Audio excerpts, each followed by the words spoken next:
So, ladies and gentlemen, our first plenary speaker this morning is Professor John Woinarski. John is the father of conservation biology in Northern Australia. He's had more than 4 decades of involvement in conservation research, management and policy, especially here in Northern Australia, with particular interests in threatened species, islands, extinctions, ethics and fire.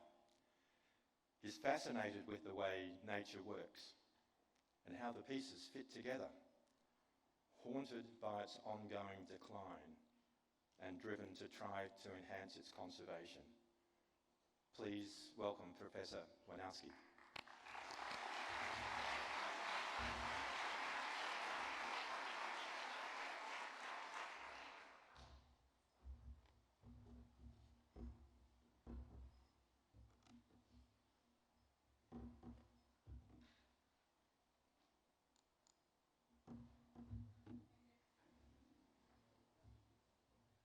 Are we right?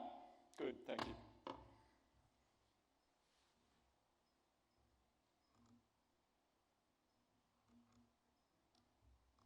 That's not presentation mode.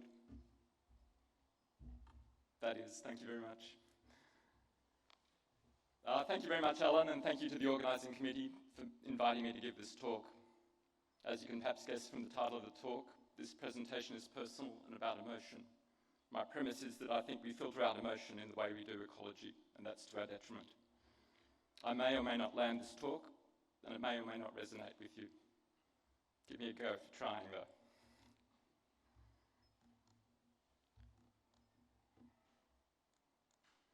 Thank you especially for the welcome from Auntie and from Larrakia, the proud owners of this land. It is a privilege to be on your country. For me also it is a delight to be back in a land that embraced me, taught me, shaped me. For those here visiting this country for the first time, let me briefly introduce this ecological paradise. I hope it seduces you as it seduced me. Critically, this is a land that is still nurtured by, still linked to the people who've lived within it, been responsible for it for 65,000 or so years. The imprint of that continuing management is alive, rich. Here we all have the opportunity to appreciate, respect, understand and learn from that timeless way of managing country. We need to take that opportunity. This culture, this way of living in, relating to, being a part of and accepting responsibility for country is the bedrock, the wellspring of Australian ecology and the source of truth for ecologists in understanding and in looking after our country. Let me talk briefly about this land. The heart of the landscape is the Stone Country, the magnificent sandstone massif and escarpment of Western Arnhem Land, Kakadu, of Jelk and Wadikan country. The deeply incised gorges and cliffs provide crucial refuges for biota of great antiquity, an unbroken connection that allows us to see into the distant past, an evolutionary jigsaw, a centre of endemism for so many species. And it's beautiful as well. Tropical savannas, monsoonal eucalypt woodlands extend across the vast lowlands of northern Australia, often dominated by and characterised by Eucalyptus miniata and Tetradonta. These are a global conservation asset as one of the largest intact tropical savanna systems in the world. Juxtaposed within and throughout the savannas is the system's lifeblood of aquatic environments, large rivers, seasonally inundated floodplains, mangroves, swamplands, many recognised as Ramsar sites of international significance. Also their rainforests, distinctive marine systems, some of Australia's largest and most fascinating islands. This place is special. It's a vast natural landscape. But not all is well within it. Setting me off on a career that is focused largely on biodiversity decline and loss was the realisation that the mammal fauna of much of this land was collapsing and is continuing to collapse. Although the mammals represent an extreme, there are many other local environmental concerns, and global problems increasingly manifest themselves here. And in turn, the way that this land is managed contributes to those global problems. Let me segue now into what it is to be an ecologist. It is having the capability, the acuity, to see beyond the simple veneer of a place or environment, to instead perceive another dimension, the glorious and convoluted interplay of its components, the depth of its connections, its patterns and processes. To do ecology is exhilarating. It is transformative. It is about becoming something else, about shedding the skin and perspectives that clutter and distort our human-centric solipsism and myopia. To do ecology is about pricking the delusion of being apart from and above nature. To do ecology is about sensing the world around us, of feeling it, unlocking its mysterious secrets, of knowing it, about listening to its heartbeat, hearing its rhythms. It is the wonder of seeing the world from the perspective of different species. It is about understanding the endless and enduring shifts of time and space, the infinitely variable patterning inherent in the natural world, and the world into which we must fit. But to do ecology in this age is also devastating. Our science, our understanding uniquely sharpen our perspectives, give us a cursed privilege of seeing the cracks, about watching them widen, about feeling grief at the casualties, about seeing a future likely to be characterised by increasing loss. Studying any Australian species or environment almost always leads to a crystallisation, a deciphering of the destabilising manner in which we have contorted the ecology of this place. Purposefully, incompetently, or haphazardly, we have rearranged the ecology of this land to suit our needs, and in doing so have rubbed away much that was integral to the existence of many other species. We are corroding our nature and will pass on to our descendants a land that is less healthy, less diverse, less wonderful. This recognition of bearing witness to and mourning environmental loss is not new. My favourite ecologist, H.H. Finlayson, wrote of the magnitude of this loss nearly 100 years ago. It is an existential failing in our responsibility for the nature of this country. I'll talk briefly about some of the examples of loss I've witnessed and documented. Recognising such loss, feeling despair about it, needing to try to prevent it, is what motivates me. It's why I choose to do ecology. My first-hand experience with extinction began with the Christmas Island pipistrelle, made extinct in 2009. Deeply troubled by its loss, I wrote an obituary for it, a whodunit, an inquest into management failings, an accounting, a warning of the reality of extinction, and also an appreciation of those too few people who loved it and tried to save it. At around the same time, I knew the last individual Christmas Island forest skink and marked the death of that individual and with it the species extinction. We reviewed the ecological factors and policy and management failures that led to the extinction of the 3 Australian vertebrate species that became extinct in the last 15 or so years. All of these extinctions were preventable, all were predictable. In some cases, there were key gaps in knowledge of the ecology and how to manage threats. We could have done the ecology better. But more so, our review concluded that they all were victims of too few people caring, of too little resourcing, and of policy and law that was too weak. This one still lives, a gold star to anyone who identified it as Lister's gecko, another Christmas Island endemic. Since the loss of the last individual in the wild around 2010, its entire population now lives only in a small set of cages on Christmas Island and at Taronga Zoo. It was made in the extinct in the wild because inadequate biosecurity allowed for the introduction of a wolf snake that cannot return to the rainforest, the beautiful rainforest home of Christmas Island, because there is yet no known method to control wolf snakes. The fate of this species haunts me. What does it mean for the sole survivor of a species to live now only in small cages with a plastic shrub substituting for their rainforest home? And what message does that tell us for Australian biodiversity? Almost all indicators tell of the ongoing loss of biodiversity globally and in Australia. Notwithstanding increases in conservation effort over time, the rate of Australian extinctions continues unabated and is likely to increase. Here, the number of threatened species continues to increase. And the population of those threatened species mostly continues to decline. These trends are consistent, seemingly inexorable, but increasingly they're likely to show pulses and periods of rapid worsening, associated with global tipping points and with episodes of severe events. Continuing my dealings with the wreck of nature, I was involved in the Australian government's response to the Black Summer wildfires. The immediate effects of this single set of fires included detrimental impacts on more than 650 Australian threatened species and the extinction of at least one species, an invertebrate and the sadly uncharismatic Banksia montana mealybug. even its name sadly uncharismatic. Our assessment was that the entire extent of the known range of another 400 invertebrate species, or nearly 400 invertebrate species, was burnt, the entire known range. And some of those are almost certainly extinct. Although for most the actual impact has not been determined, it's hard to get support for taxonomic groups with such limited public appeal. Those black summer wildfires were notable for burning the environment into environments that are largely intolerant of disturbance, of a long history with little or no such fire. In many cases, these rainforests and other such habitats have long been refuges for species representing ancient evolutionary lineages, the vestiges of a former age. Disproportionately, such fires are likely to winnow out some of the most distinctive components of our biota. The black summer wildfires were also notable for the myriad off-site and indirect impacts, including causing sedimentation, pollution, and consequential biodiversity loss to downstream freshwater and marine systems. Smoke from the fires caused algal blooms nearly 10,000 kilometres away in the South Pacific Ocean and led to decreases in sea surface temperatures that then triggered the record flooding in eastern Australia over the following months.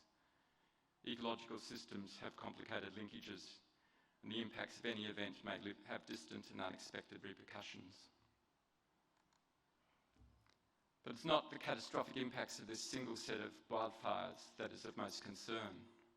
Rather, it's the likelihood of their recurrence, the diminishingly short intervals between successive fires, and with this rapid return subverting the possibility of recovery, thereby transforming and homogenising environments into an altered, simpler, disturbance-tolerant state, with few of the characteristics of long unburnt areas of old-growth vegetation, the habitat of so many Australian threatened species. So how do we value biodiversity?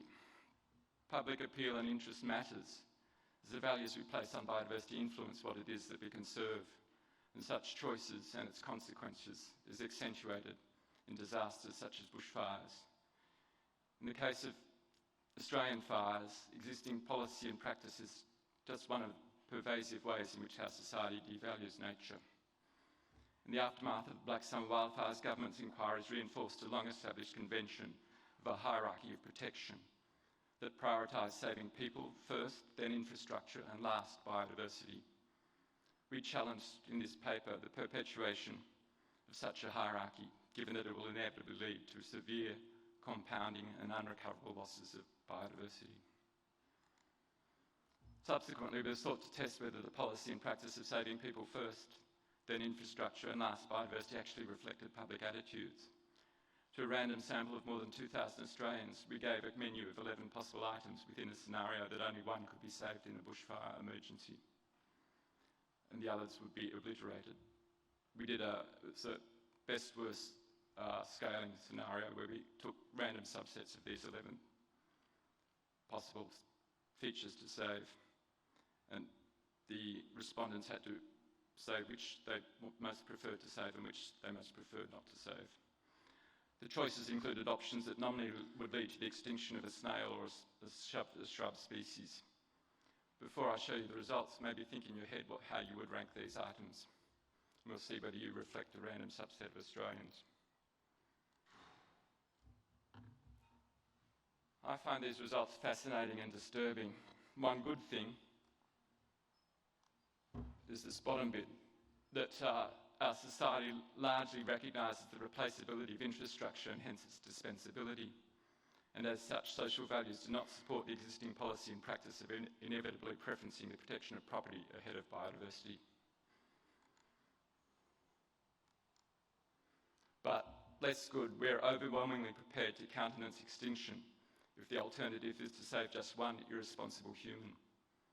Think about what that tells us about how our society really values biodiversity and what it will mean for its future. And reflecting well-established biases in our regard for other species, we're also suckers for koalas.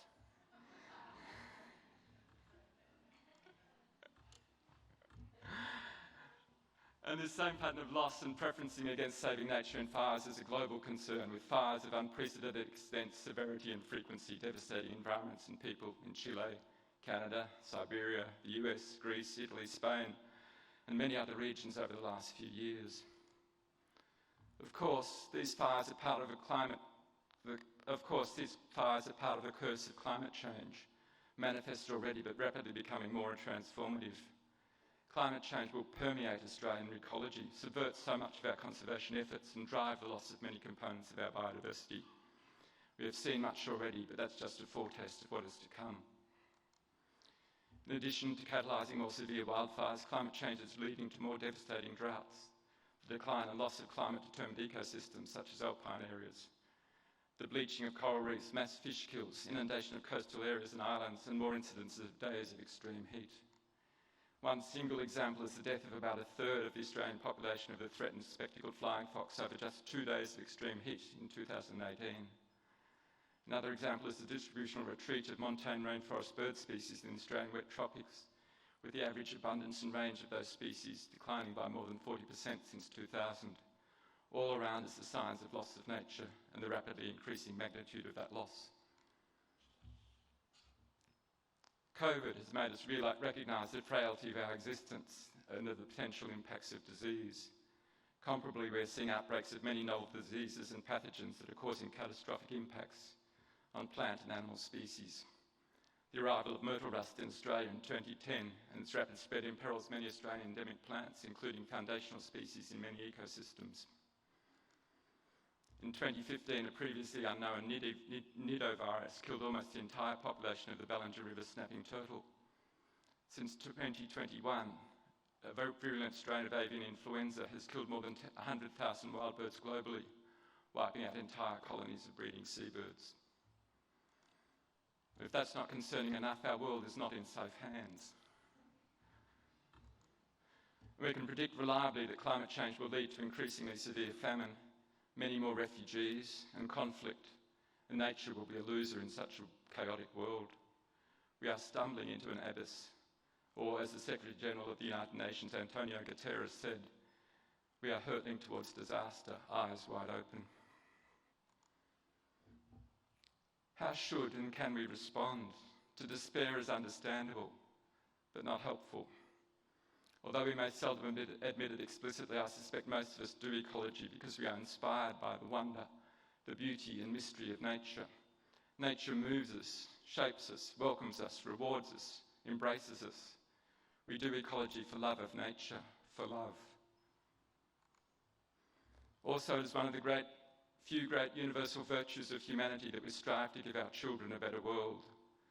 Such selfless love is the most potent and constructive driving force that we have in shaping our future.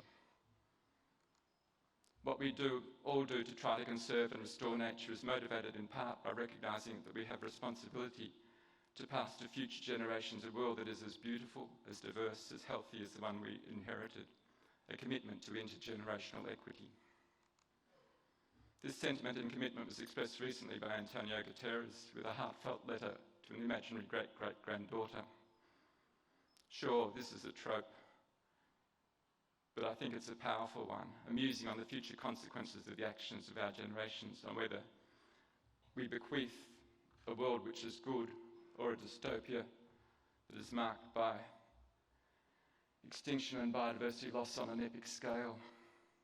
In this case, Guterres' letter is deeply personal, and in this letter he reminds us that we each have the opportunity, the responsibility to help shape that future. As well as love, I want to talk of hope. There is hope in the expansion of Indigenous protected areas, Indigenous ranger groups, and the increasing recognition and application of Indigenous ways of managing country, of the fit of people in this landscape, and for it to be a model we should all respect. There is hope in our communities and their increasing commitment and contribution to conservation, the recognition that the world we live in matters, that our connections with nature are critical. There is hope in increasing commitments at global, national and local levels to trying to prevent extinctions. There is hope that the rapid pace of technological development can bring us tools and capabilities to better learn the secret lives of species, to understand ecological systems, and to manage some threats that have so far proven intractable. Note that I include de-extinction in this theme, but I'm deeply ambivalent about it. There's many things that the postgraduate students of today, the undergraduate students of today can do now that was never thought possible when I was a young one. And we should need to take advantage of those tools, and presumably in the future the rate of technological process will increase that capability even further. There is hope and remarkable demonstrated success in havens, a network of islands and exclosures in bringing back many Australian mammals threatened by cats and foxes. Here we see the increase in the number of havens in their area over time, over the last couple of decades. Bringing these animals back to country is also helping to restore important components of First Nations culture and helping to restore ecological functionality. There is hope in improvements in the status of some of our threatened species, where there is appropriate management capability, commitment and resourcing.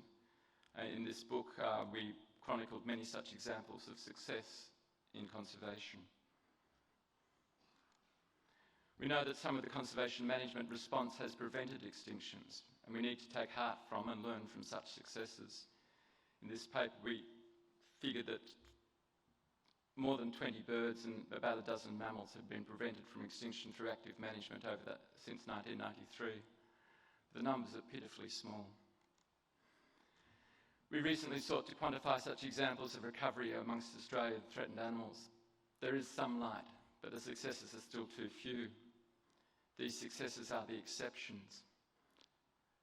And I note that dialogue sparked by this paper is also helping us to try to better understand and define the concept of recovery in Australia, and to recognise the impossibility of full recovery for so many species.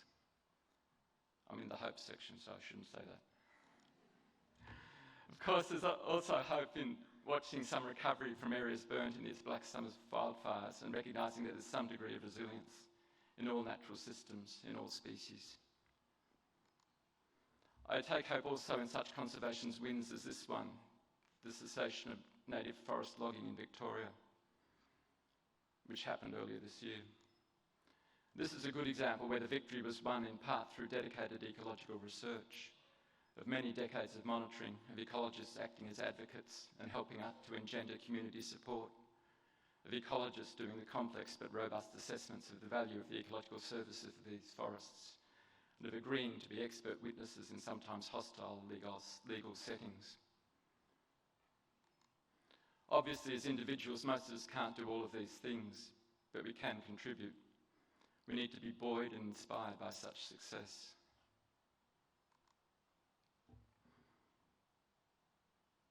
As this victory against logging indicates, I think our role as ecologists should be contextualised within a moral purpose. As the poet Judith Wright expressed it, we need to recognise that we can and should accept a burden of responsibility. Hope and love is not enough. We need to fight for the things we love.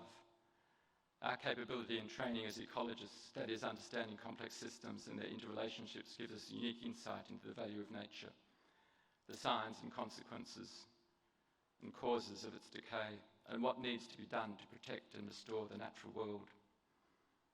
I think it comes down to the age-old question, how do we live a good life? And by that I don't mean riches and status, travel and possessions. Rather it is loving and being loved, of caring for the world around us, the world that gives us life, and trying to make a difference.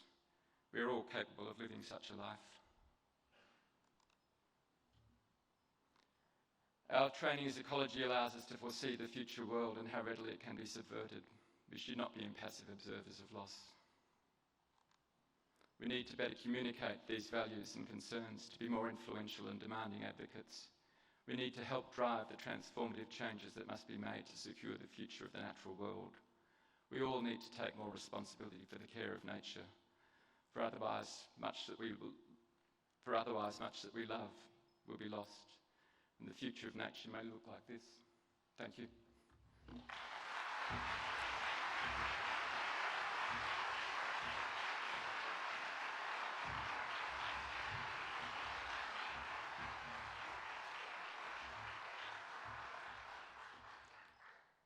Thanks, John, for such a beautiful and inspiring talk. I think I'm going to have to give you a hug.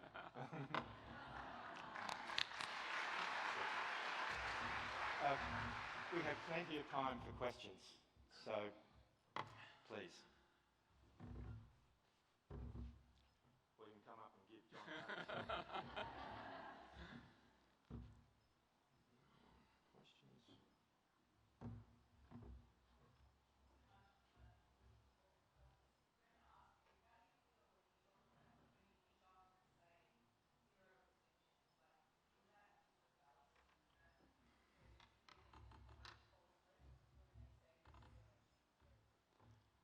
I like the commitment. I think it's really important to have the commitment. It's something to live up to and to be accountable for. I think it's really important to have that as a basis for government policy and as a headline act for the direction in which conservation they're taking conservation.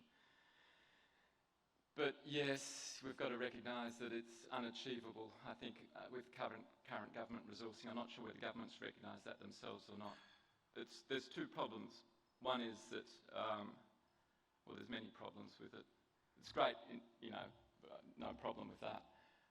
But many extinctions are happening, dark extinctions are happening. So species, invertebrate species in particular, which we don't even know of, we've never described.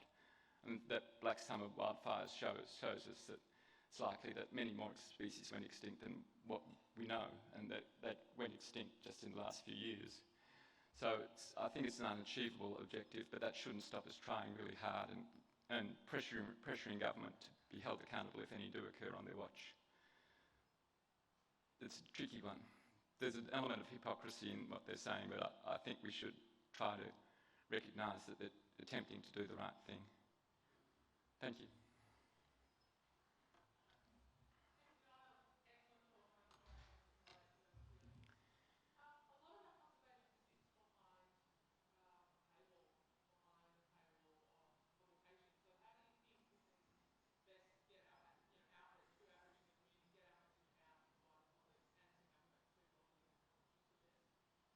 Yeah, you're right. Too much of the drive for the science of ecology is the publication of papers that 100 people read and that are good for our careers but don't really achieve anything useful. So I think we need to recognise that we've all got a responsibility for transferring that knowledge that we have, the hard-won knowledge and the expertise that we have to the community, because the community make much more forceful advocates than we do quite often. There are many more of them, and they can change governments to those that are more, that can deliver better conservation outcomes. So I think we all need to not only have amongst our KPIs the number of papers we publish and their H values or whatever, but also the extent to which we're influencing the public and governments as well. It's critical, otherwise we're wasting our careers and we're not living a good life. Thanks. Thanks, John. Have you got any tips for how you manage your own mental health when you're working? Don't go there.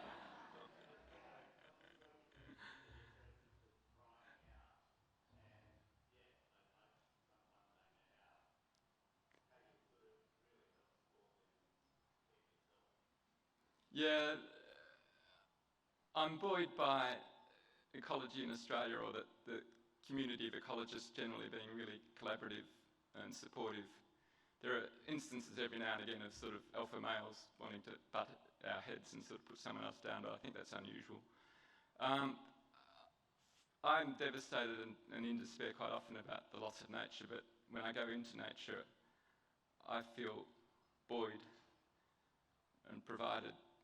It's still wonderful, and we still should really get a great deal of satisfaction and pleasure from being in nature and trying to help it. Communities, yes,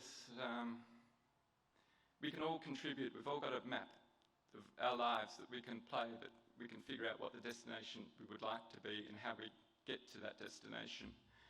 In communities that are in nature-poor areas or impoverished areas or witnessing decline, everybody can do their bit. We can all help restore nature.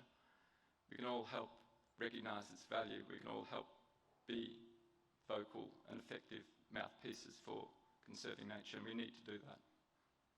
I'm not sure that answers your question. It's a tricky one, obviously. But I guess it's also, we do get despair about the loss of nature, but we also get great health benefits from being in nature. Thanks.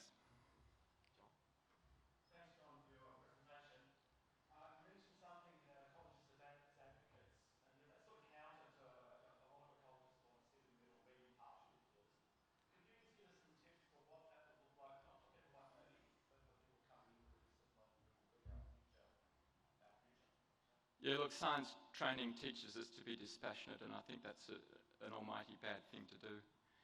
We need journals that sort of are full of emotion and the wonder of nature. We don't have those at the moment. We need to speak much more amongst ourselves about what pleasure, what satisfaction, what love we get from doing what we're doing. We don't, there's hardly any other talks in this week that are about such emotion.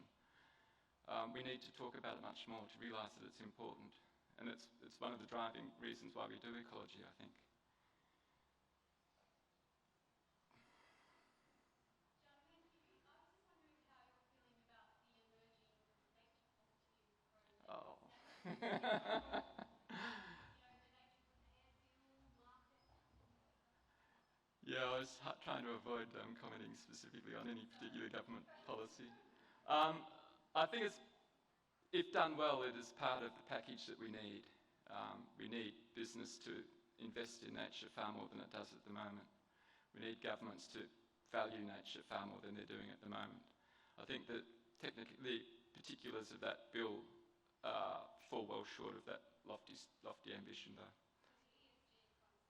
Yeah, I think it's a...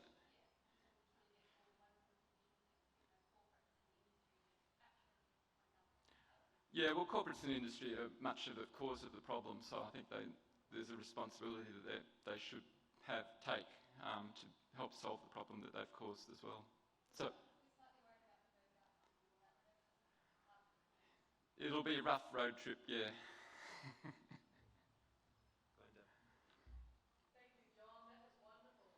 And your words put a lot to the heart that ecologists need to bring to this. I'm also going to think about, the lists of threatened species. The last one of a species does that work. But I come from a point of common but not forgotten. In order for them to persist, we need functional ecosystems. We need people who understand care is valued before they're on a list. And it's very hard to fund that work. It's very hard to get media on that work. And unless we come back to functional ecosystems and put our heads to that and get our hands out there when it helps to monitor, again, the boring, hard to fund, hard to have media attention on, I think we're always going to be having this fight with how do we have hope when it seems lost. So I just want to rebalance to all the other common and forgotten species, not on any list or bracket you have. Yeah, I agree entirely with you. A point well made, and especially so coming from Northern Australia, where there's the really intact, large, functioning ecosystems are being whittled down by sort of clearing and all those other things at the moment. So yes, we do need to value, and it's the double-edged sword or whatever of government conservation priorities that focuses on threatened species and ecosystems at the expense of trying to maintain large ecosystems and naturally and well-functioning ecosystems as well.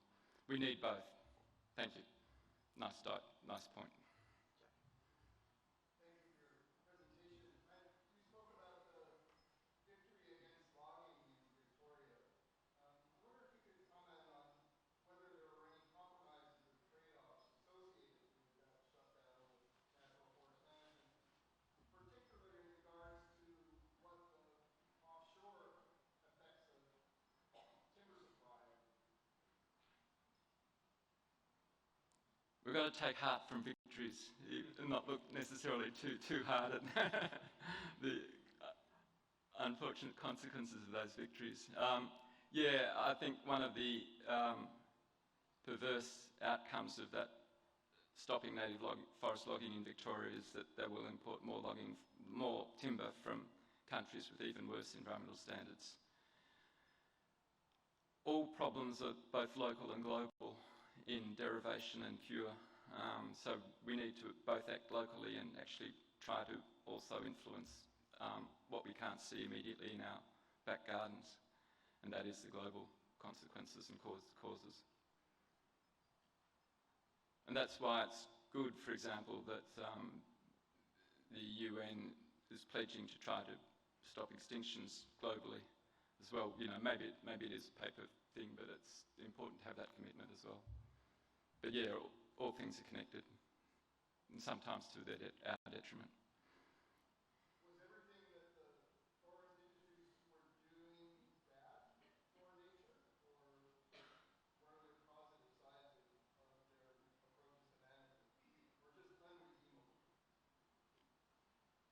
I think the latter.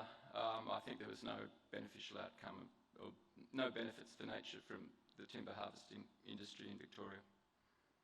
And I was one of those expert witnesses that said as much.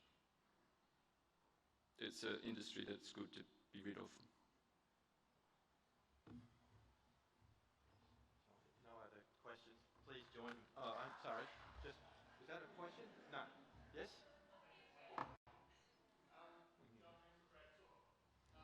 Conservation biologists and ecologists are often accused of documenting extinctions and not really examining the reasons for failure. And some of those reasons are possibly unavoidable, like short funding cycles that need to be bringing in money, that sort of thing. And I'm wondering if you had any comment on the reticence of the sector to actually examine failure in detail as opposed to just documenting decline. Yeah, I think it's a folly and foil of human nature to sort of focus on successes rather than failures, and we do that as a profession. Ecologists and conservation biologists do that as well. We do need to understand the causes of decline and land extinction much more so than what we've done to date. But that's part of the purpose of the paper that we wrote in whenever it was the failures of law and that led to the extinctions of those 3 vertebrate species. But even more than documenting the causes of failure, we need to better understand the causes of ongoing loss and the solutions. I think we're not very good yet at actually documenting those solutions to those environmental problems that would prevent extinction. A good question, thanks. Thanks very much. Just really following on from that, what role do you think ecologists can actually do, or is there a responsibility to become more activists in that space and actually say that these laws need to change? I was hoping that would be the premise of my talk. That, yeah, we have to be more active than what we are at the moment. We can't be complacent. And laws won't change without pushing.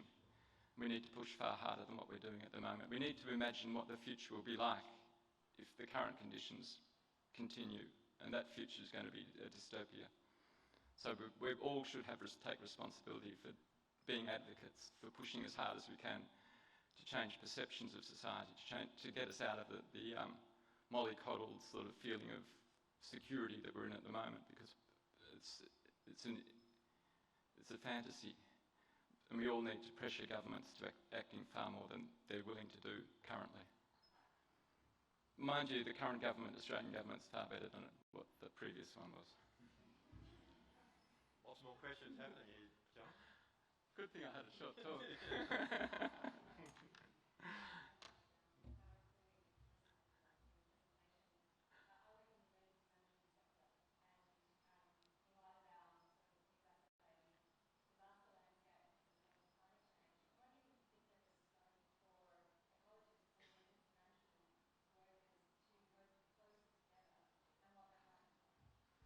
Yeah, absolutely. It's a must, not a scope. It's got to be done. It's even got to be done before the emergencies, though, of course. You've got to figure out where the values are in the landscape and how you attribute value to those human and natural values, assets, in fire planning and processing before the actual emergency happens.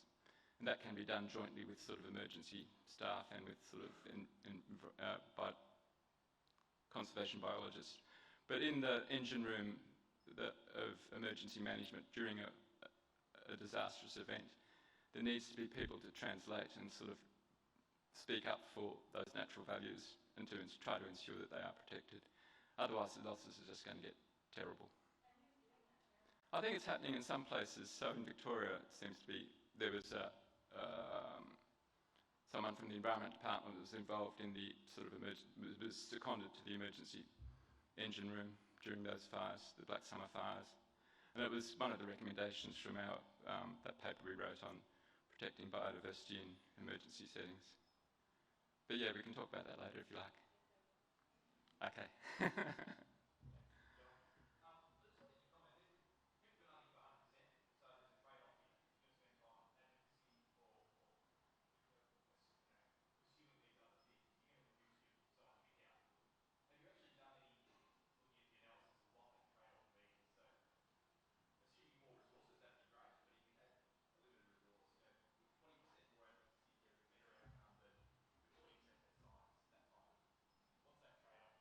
sounds a very scientific question. The way a scientist would approach the problem.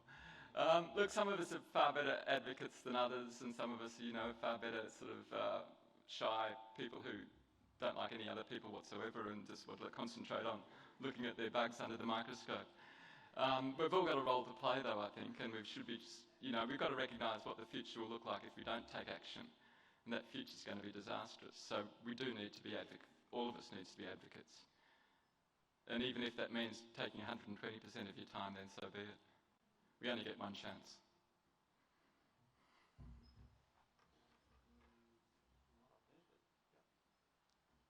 Last question. Speaking of being an advocate, I can't pass up this opportunity. So please, everybody, while you're here, look in Darwin. Look at the beautiful landscape country. I need to bring everyone's attention to the fact that right now, there's bulldozers heading to Lead Point, and there's community members standing there, ready to do whatever it takes to stop Darwin's most important biodiversity corridor from being flattened and turned into a housing development. So while everyone's here in Darwin this week, please, I urge you, have a look at David Lead Point website, have a look at him on Facebook. Please, this is all up to 23%. Send her a message, email her, send her a tweet. This week is our last word to save Lead Point. So please do whatever you can. Be an advocate this week for Lead Point over here in Darwin.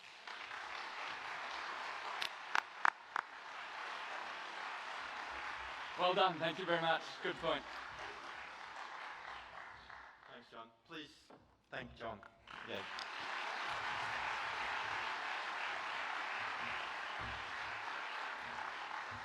So it's maybe something for the organisers of the next year's conference to think about, is a symposium on the role of emotion in ecology. Interesting. So our next speaker is Professor Poelina, who will be giving the ESA Indigenous Plenary presentation. Anne is co-chair of Indigenous Studies and a senior research fellow at the Nilungu Institute Research, University of Notre Dame. She chairs the Martuwarra Fitzroy River Council. She's adjunct professor of in the College of Indigenous Education, Futures, Arts and Society here and CDU. And is also a member of ANU's Institute of Water Futures and is the inaugural Indigenous appointment to the Murray-Darling Basin's Independent Advisory Committee on Social, Economic and Environmental Science. Anne's awards include a 2017 laureate from the Women's World Summit Foundation and the 2022 International Women's Day Kailisa Budavi Earth and Environment Award. Please welcome Professor Poelina.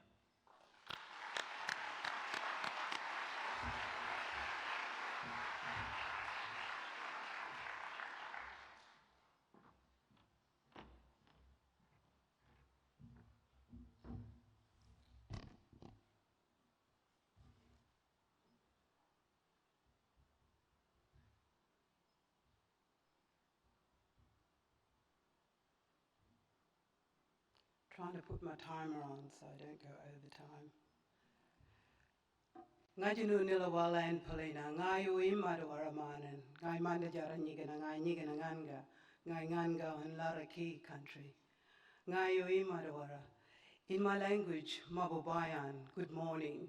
My name is Anne Poelina, and in my language I said, I am a woman who belongs to the Martuwarra, the Fitzroy River, in the Kimberley region of Western Australia. This is an amazing river system.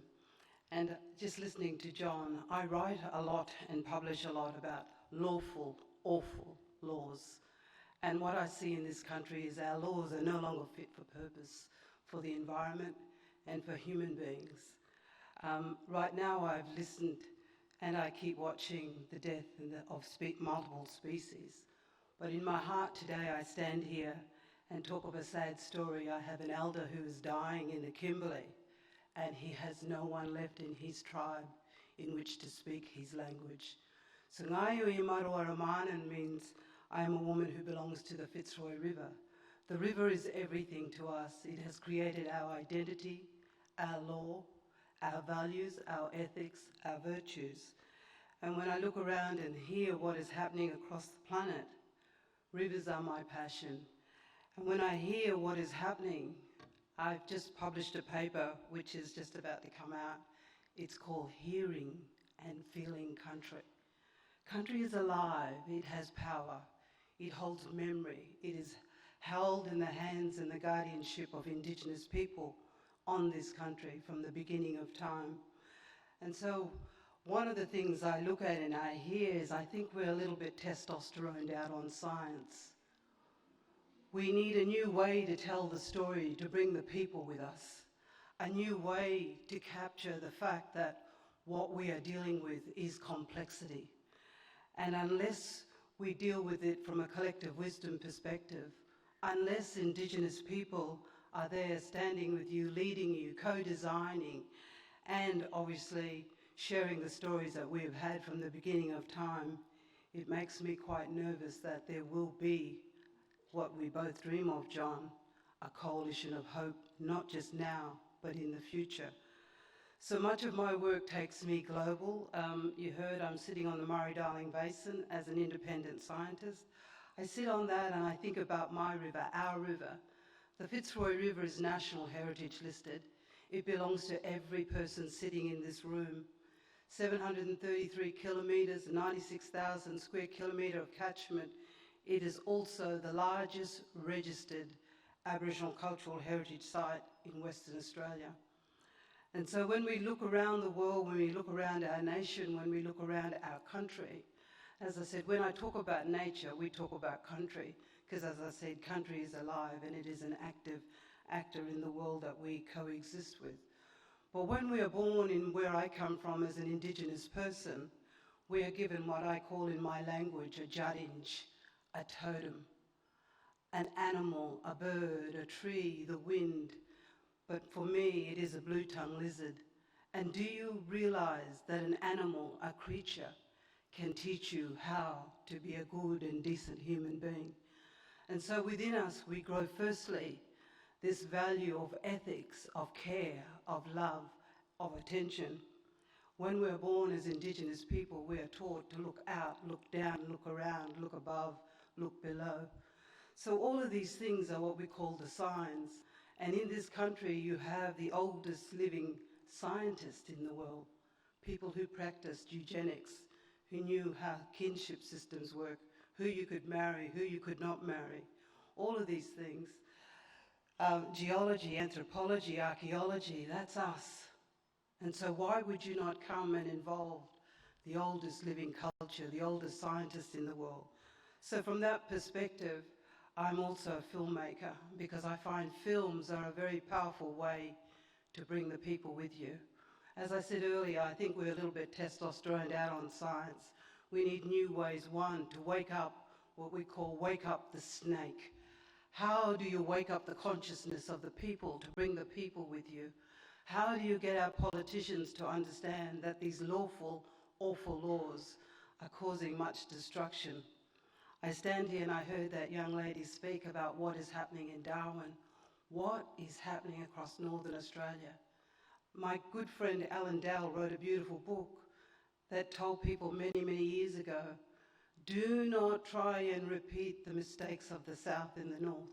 And yet they're lining up here with great expectation of what is going to come next. I stand on a country that is saying, don't turn us into Texas. Right across here, we've got the Beetaloo Basin. Where I come from, we have a basin, the Canning Basin, 600,000 square kilometres, 500,000 onshore and 100,000 off. And guess what? We're getting ready to frack that as well.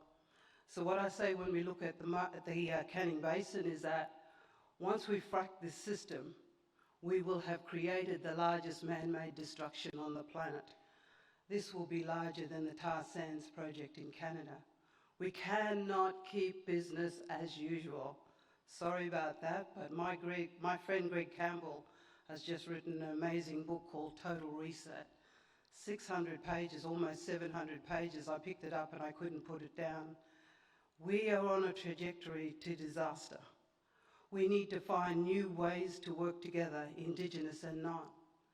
What we hear is a cry for a voice for our people, but there is also a cry for the voice of this country.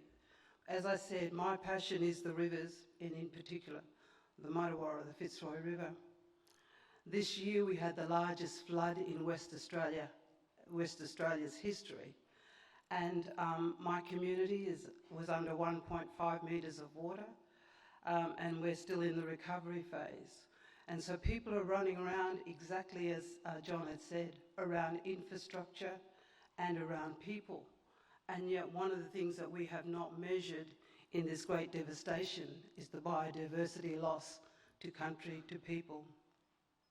Particularly to my people that live on the Fitzroy River, who rely on this hybrid economy to sustain everything we know and love.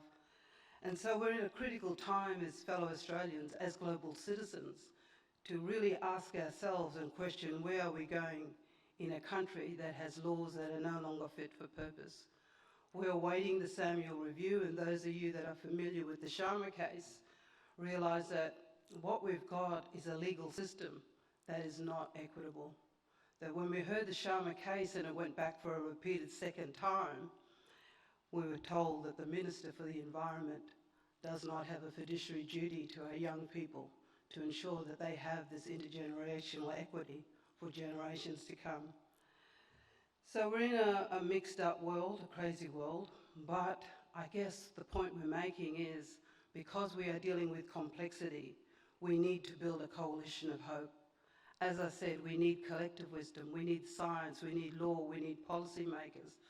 But for me, what I'm saying is that I think we need to look at the leadership and governance model that we have had, particularly in the Kimberley, from the beginning of time. We have always lived and worked within what I call a bioregional framework, where we looked at the total watershed of a system that was always created as a common for the common good of all of us. And these commons are now under great threat. And so we need to find a different way to bring, as I said, not just the politicians, but how do we unravel these lawful, awful laws? How do we make decisions about where should we have just development? What we have is a clash of values. Your values, my values, country's values, rivers' values, and how do they sit side by side in a context where we're talking about a fictional reality of money, where we live in a world where economics is really driving the decision making. I cannot believe that we are spending $22,000 a minute on oil and gas, and yet all of the things that we love are being destroyed right around us. So we need to find this way, we need to come together. And the point that I wanted to make was that at a Commonwealth level, there is a policy till 2030 around nature reserve systems, bioregional frameworks that need to be embedded with a biocultural framework. So the solutions are before us. We just don't have the political goodwill at the moment to make these things real. So those of you that understand that this system is there, this bioregional framework, we had this in the Kimberley, way beyond white people coming here. It was called the Woinarski law. And when you hear about customary law, Aboriginal law, what we're talking about, as I said earlier, is about values, is about ethics, is about virtues, is about a code of conduct of how we negotiate to live in a civil society as civil people. And so this is there, it is available, this is some of the work that I'm doing. But I wanted to take you through a journey this morning, and I'm not sure where the tech people are, but I believe that they're going to stop my chaos theory and will be there to do what I ask them to do. But film is such a beautiful way, and as I said, one of the reasons why I use film is because it takes you to country and country to you.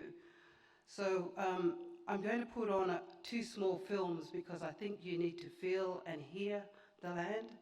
But before I do, I want to say that 2 years ago, I heard that the big baobab trees in Africa were all imploding because the water table was shifting. And I thought, what could we do here in the Kimberley, given we've got the only other baobab keystone species in the world, in the Kimberleys? And I thought, okay, let's start to do that. So I put in for a small NRM grant, and we were able to be funded for 2 years. And I looked around and I said to the younger people and to the elders, what should we do? And they said, oh, we'll do this project and we'll show them two-way science, their science and our science. And this project has been amazing. We've studied it over 2 years with Western scientists who've come from Perth and come up at once a month. But every week we go out and we've gridlocked the big baobab trees and we stand there and we read country and we look up into the sky. We look up into the trees and we study the biodiversity. And last year, when we were standing around a tree in about June, same time this year, looking around and sort of wondering what had happened, because the baobab trees had flowered extensively, but when we had got there in June, there was not one fruit on the tree. And the Western scientists were looking up and looking down and trying to work it out, and one of the elders said, oh, that's easy. And he said, what do you mean that's easy? He said, we didn't get the knock-em-down rain. So the knock-em-down rain comes in May, and it's a specific rainfall that knocks the flowers, the grass seeds down. It also triggers the other biodiversity indicators, such as the little bush bee, to wake up and go and stimulate the flowers in the bush, in the baobab tree, and produce fruit. So because we didn't have the knock-em-down rain, we didn't have the pollination happening, we ended up with no fruit. What I'm saying is that we must, and the work we do, we must continue to be observational. Country is changing. And as I said, in terms of climate change, that greatest flood that we just recently had, every 2 years my group paddles down the Fitzroy River in full flood. And this year, just after the flood, they were doing that. And basically the whole biodiversity, the whole landscape, the whole flood valley has been totally destroyed. And so what we think about is, in terms of species loss, is what is happening to country. So when I look around and see a room full of ecologists, it fills my heart with great hope that we have people documenting what is happening on the land. But we also dream, and we use dreaming to dream the future. And we Indigenous people believe, and I often say this when people say to me, if the Extinction Rebellion people say that we are so stupid as human beings that we befall our own demise, Mother Earth will right-size herself. And I quickly interject and I say she will, she can, she must, but she will be lonely without the vibration of human beings. So there's much happening in the Kimberley. So with the baobab science work, we've now triggered that into a diverse workforce called the Martuwarra Fitzroy River Keepers. And this is a combination of young people as well as elders working together to map the biodiversity, to look at all of these sorts of systems that are before us. And one of the things we thought was, if we want people to feel and hear country, we have to walk them through country. So we've started another journey where we're mapping walking trails along the Martuwarra to bring people to country, to show them country, to hear, let them feel that this is a magnificent place.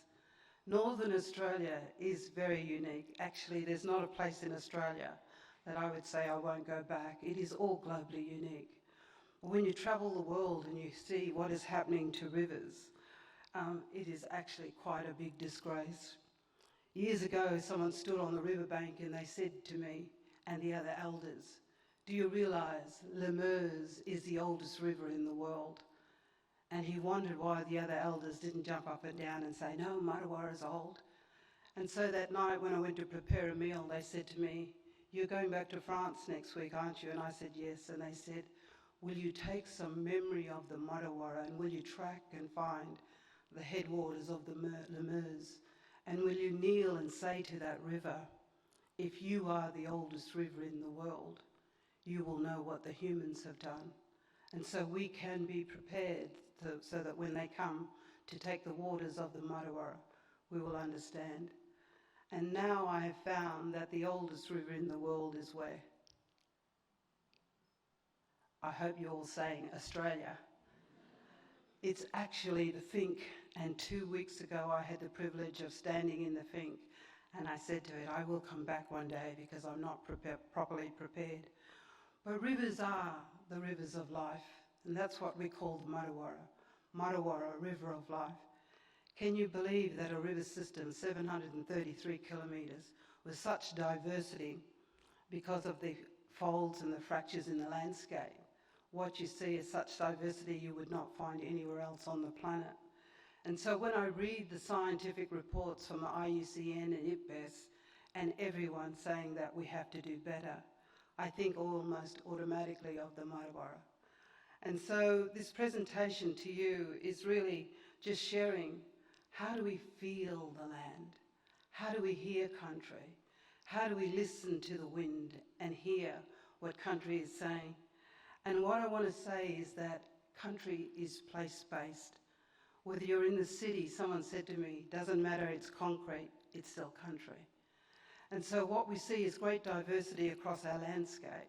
How do we come together and start to look at leadership and governance? How do we start to govern for the common good of all? And so in a time of hearing and sharing and saying that this country does have a voice, it's country's voice, and country is what we must be listening to. And so this is indeed about feeling and hearing country, listening to elders, working with amazing scientists like all of you sitting in the room, reaching out and finding that gap in terms of understanding. How do we all come together? Because remember what I said, we are dealing with complexity and we need collective wisdom. But unless Indigenous science and Indigenous wisdom is informing the way we do this work, you will never feel or hear country. So the work we are doing is, one, diversifying the workforce with Martuwarra river keepers. It is not in competition with rangers. We value the work that rangers are doing, continue to do, but we need to show that when community speaks from bottom-up governance, not top-down, centralised toxic systems, we have to hear the voice of the people because they are representing the voice of country. And so we are building many, many things. We have got great researchers working with us from many universities, but we're in a time where I think we really need to be slowing down and thinking about what does leadership and governance mean, because that is what determines everything that happens to and with country. And so I want to give a plug, as I said, for the bioregional frameworks, for the nature reserve systems. And if you are working in these regions, I really think in terms of the voice for the country, we should be mapping these watersheds and be working collectively together for how do we do that through this way and onwards into the future. We stand here, all of us today, thinking about and dreaming about the future. And I remember listening to a podcast with my friend Tyson Youngaporta and David Suzuki. And David said when he was bending down to pick his grandson up, he just started to weep profusely to think of the world in which his grandson was inheriting. But we as Indigenous people, we do not see time in a linear way. We see it in a circle. And we ask each and every one of you to be brave and to continue to do the work you do. Because without you, that would be a great loss. Without evidence, without the stories, without showcasing that there's something still in this country, still not found yet. There are many, many species across this land, and it just is amazing that we can bring them together with Western science and Indigenous science and share this. So for me, what I want to say is that it is about regeneration of the human spirit, but regeneration of our wisdom, thinking and believing that Indigenous people still and continue to have a role to play. So from that perspective, rivers are alive. They hold memory. And much of the work that I do is around rivers' rights, not just the right to live, but the right to flow. When I spoke to elders and I said to them, oh, the Wanganui, the Whanganui has got personhood, they looked at me as if I was from a different planet. And they said, "E not a human being. The river is not a human being. It is an ancestral being." And so much of the work that I've been doing now is around looking at rivers as ancestral beings with a right not only to live, but a right to flow. So from that perspective, I want to share and take you to the river country. One of the big challenges is how do we include our young people And through that, we are using all of the amazing technology, films, drones, all of the ways to map the river country. But somehow the big play that I have in my heart is the consciousness waking. How do we wake up the consciousness of the people to bring the people with us? So I want to share with you 2 films, and if the filmmakers up the back, can you roll them straight after each other? And then, yeah, the first one is about the river. I heard it in the background just then. But I want you also to hear the music, but also the words of the young people that speak in these films, the wisdom of the elders, to think about that old man who is slowly dying right now, who cannot speak or sing his language to another human being of his culture. He is the last of his people, he is dying. And he said to me, "You tell them, my girl, wake up the snake, wake up the consciousness, bring the people with us. This is your country. You were born here. Your DNA is embedded in this cultural landscape. Your children, your grandchildren, you're all a part of it. This is your country now. You must learn to feel it. You must learn to hear it. You must learn to listen to the words, not just of nature, but of the whole country." And so we can play them directly after each other, and I'll come back and take questions. Thank you. Just enjoy it, but listen to the words. Thank you.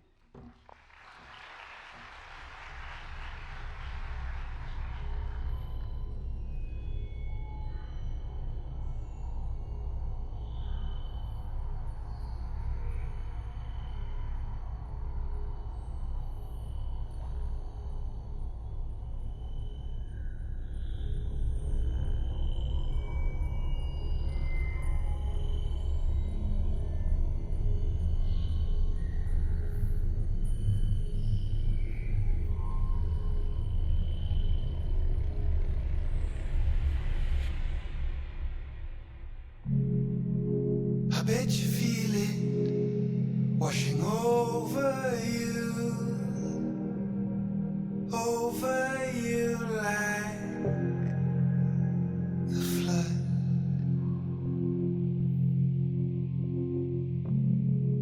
I've never seen the sky so full, my eyes so full, and I know you were sung.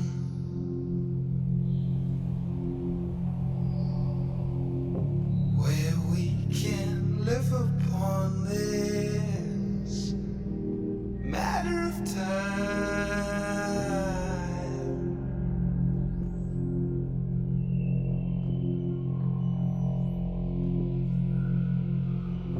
where we can build upon the scenery of our last signs.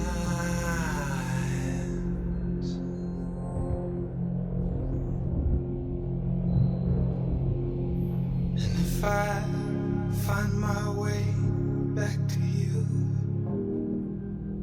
before the old sand and dust starts to spin,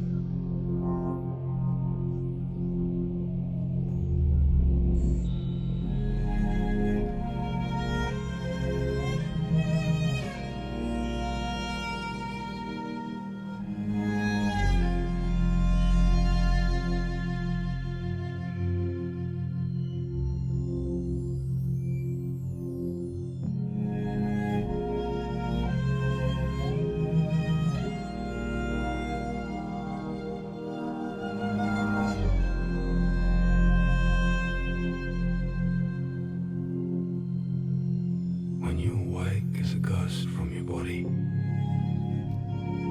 you pass through the memories of the country you were born into.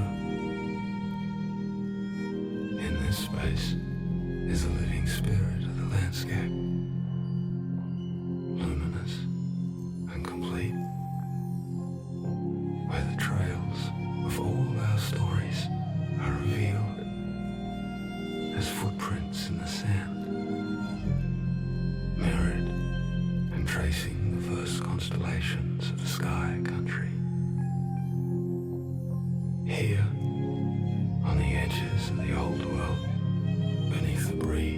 night sky. You remember, once and forever, a long and drifting dance that brought you back into the passage of this final night, along a river that leads you home.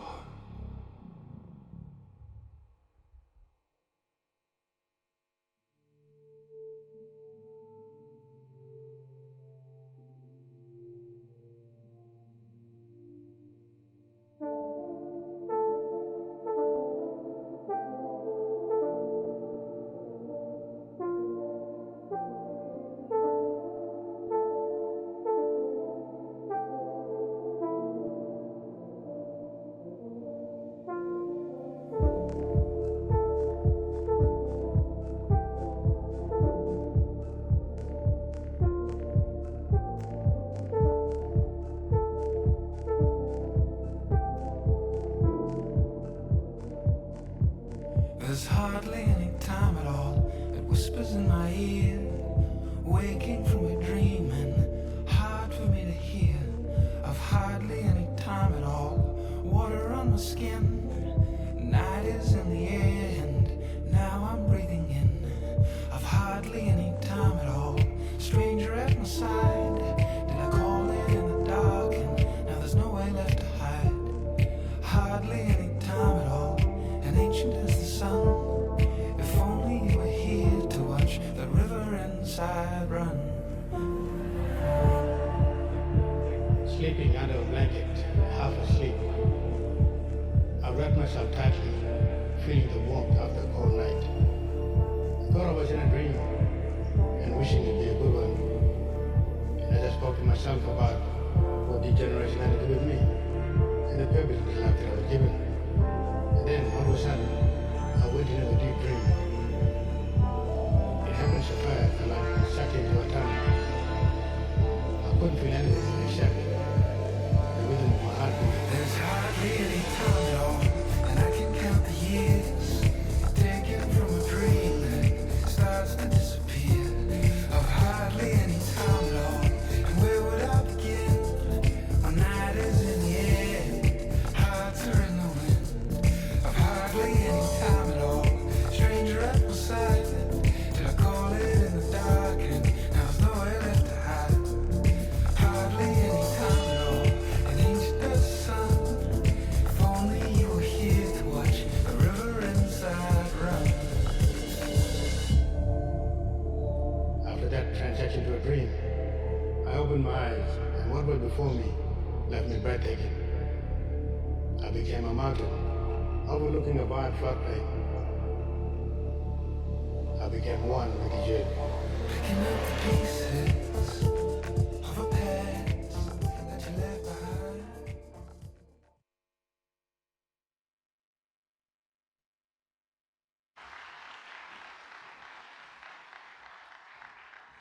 Just a bit of country, and the music and the visuals are all done by young people. So I have another film which possibly will be played later on the website, but there's some moments for questions, so I'll take a pause and see if there's anybody out there.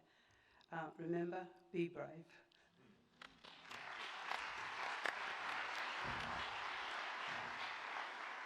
Yes, so unfortunately we don't have time to play the extra movie now, but we'll try to make arrangements sometime later on in the conference to play it, and maybe this one again.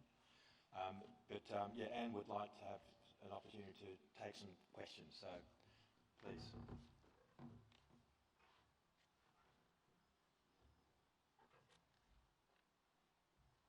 Did you hear and feel country?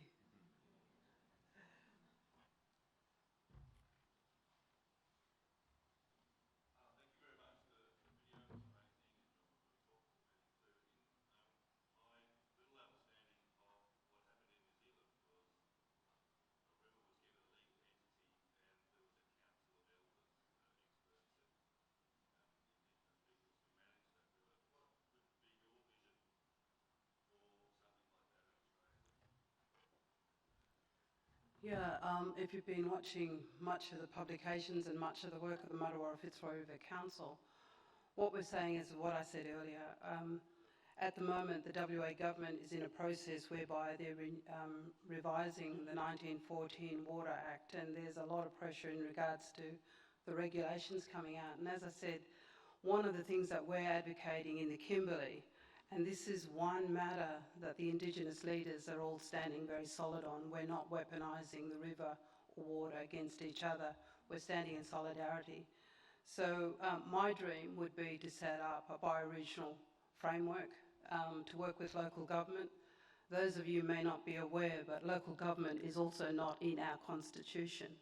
So from my perspective, I think local government is very, very important, and what it's shown me over the 20 years, particularly having been the Deputy Shire Councillor of Broome, Shire President of Broome many years ago when James Price Point was on, is that we need local regional governance. We need a mechanism whereby we can bring a biocultural framework, have Indigenous leaders in a think tank informing a much bigger bioregional framework where we've got all stakeholders at the table. We need everyone. We live, love and die Kimberley, so we need everybody there. We need local government, we need the pastoralists, we need the agriculture, we need mining, we need traditional owners. So from that perspective, as I said, we've been working very, very hard to advocate that there needs to be a statutory authority for the catchment. It hasn't been received favourably, but I think there's going to be quite a lot of pressure coming into this next 3 months where Indigenous leaders are saying it can't be business as usual. We need to all stand and work together. We need to show that we can have a conversation, and one of the good things about the Kimberley is we did have what we call the Fitzroy Catchment Committee that was started many, many years ago when catchment management was in vogue. And what it did was it had a pastoralist who'd been shooting at a traditional owner to get off both their lands. But what it did was it brought disparate groups together, and we built trust and we built respect and we built the right to have different opinions but must be grounded in evidence base. So the memory's there and we're just pushing away at that. And so what we're saying is that the Martuwarra, the Fitzroy River, in particular the Fitzroy River, is under great stress and great pressure, and we're advocating as Indigenous leaders. We've invited government and the ministers to come to a water forum this year, potentially around September, October, but that's what we're dreaming about. We want everybody at the table. We need local government to be leading the conversation, and we need a bioregional framework that's embedded in understanding free, prior and informed consent, procedural and distributive justice, and a way that we can live, love and learn together in the Kimberley, all of us standing solid.